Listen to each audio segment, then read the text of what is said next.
Hello YouTube, this is... oh, let me adjust the mic for a moment. This is the Narrabin, and I want to give a quick review of Block by Bloody Block for Hunter the Vigil, because yesterday I came across a comment in a video by the Gentleman Gamer, by Clack Click Bang, I think. I might be wrong on the order. Clack Click Bang, I think it is. The YouTube user Radical Ans was asking if anyone had gotten his hands on Block by Bloody Block through, and that he wanted to buy it via the print-on-demand service from Drivethrurpg.com. And when I saw that this service was announced, I was very excited, and I thought I could buy one just for testing. I had at that point no real interest in Block by Bloody Block. I had only just bought Hunter the Vigil, and I won't be doing a campaign for at least 3 months. But it was only, I think, €9 plus shipping, so I thought it won't be much of a loss, and I will be able to see what this print-on-demand service can do. I actually bought the PDF plus the book. That's how the price tag comes together. So the actual book only cost me €3 plus €3 plus shipping, I think. And that's well worth it. I will do this review in 2 parts. One will be about the printing quality and the binding, and the second part will be about the actual product, about Block by Bloody Block. Well, let's start with the physical component, with the actual book. Maybe you can see the front cover is very nicely done. My video quality is probably not good enough, but the exterior is very well done. The paper is of an acceptable quality. It's not the best I've ever seen, but I think it will hold a few years. The ink, it sometimes seems has not quite settled into the paper, but doing this for quite some times, and my fingers don't get dirty, so that's probably just some optical effect when the light shines on a page in a certain way. The book itself is 47 pages thick. The binding is not the best I've seen yet. It's only glued and pressed together, and I've seen better job than this, but I think it will hold a few years, and as I have the PDF, I don't think I'll be shifting through this book as much as I would through others, so this should extend the longevity of this book by far. Okay, the completion of the order took less than 2 weeks, I think, which includes printing the book and shipping, and I'm quite satisfied with that, because I think the actual book without a PDF would cost, I think it was $15, should be about 12 euros. I don't think €3 is a bad bargain. So, plus shipping, of course, but that would also be there for the normal copy if you don't buy it from your local store. So, let's get on with the interesting part, with the ideas presented in this book. This book is basically a city source book without actually telling you which city is in. So you can plug it in nearly any city you want, and it will fit, I think, just nicely. It's mostly for Western countries, I think. You would be hard pressed to implement this if you were playing in Arabia or Asia or Africa. Africa might actually work. But for America or Europe, this should work just nicely. This book gives you 1, 2, 3, 4, 5, 6, 7, 8, 9, 10 10 sections and 9 territories, and a few notes on people who don't actually live in a certain territory in this city. The territories are the city park, the financial district, the industrial district, the nightlife circuit, the projects, which is housing, cheap housing, then suburbia, the subway, train system, and the university.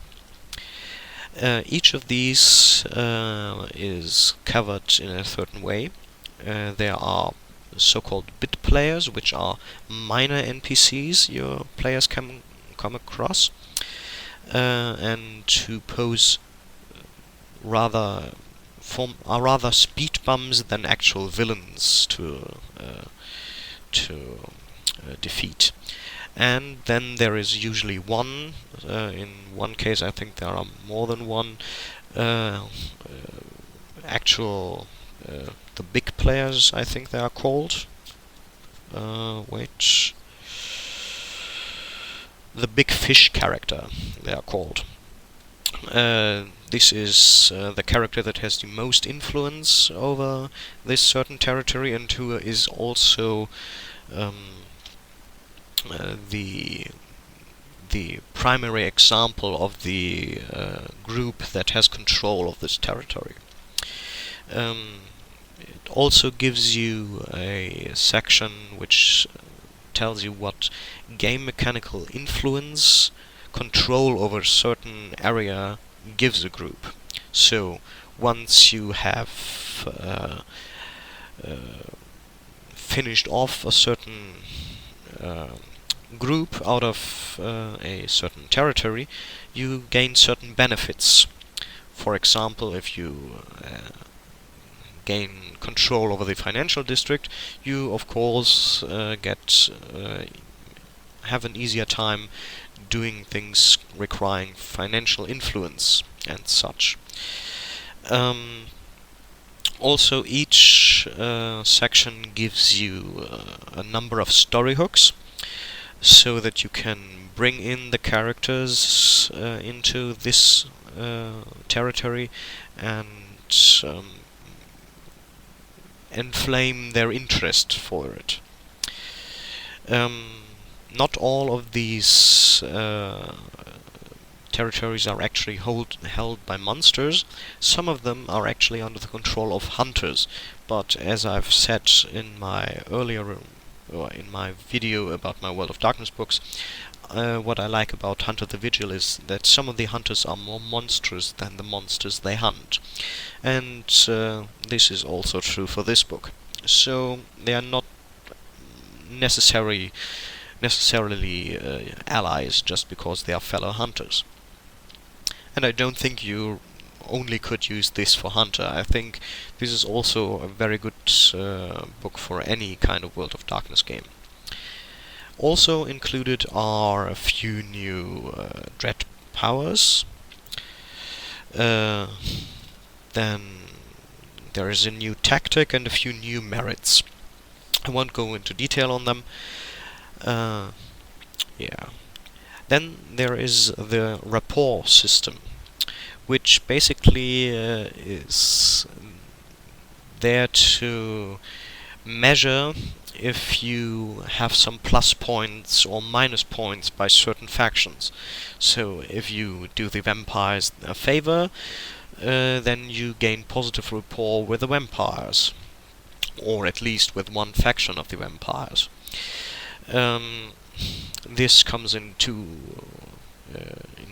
categories. There's casual report, which is basically temporary report, and then there is actually the merit deep rapport, which is more secure. So if you have a deep rapport with someone, that won't just evaporate just because you step on his foot. Maybe he will give you the talk, but he won't just start kicking you in the face. This rapport system is very nice, I think, even though probably the players shouldn't know the actual dots they have in this, because that takes a lot of pressure out of them, and they become more secure, whereas in real world they wouldn't. But maybe this will work just as fine, I don't know. Otherwise, I don't think I have much to say about this. Oh, what's also very nice is this. This looks very much like some things you've probably already seen in some of the By Night book series, where the characters' relationships to other characters are spelled out to see, which is usually called a coterie diagram in the By Night series. And this is through the book. Every character, every of the big fish characters who actually knows some of the others, has his opinion of the others stated and given a rapport figure, so that the GM has some kind of idea how the relationship between these characters are. So you have a complete setting that's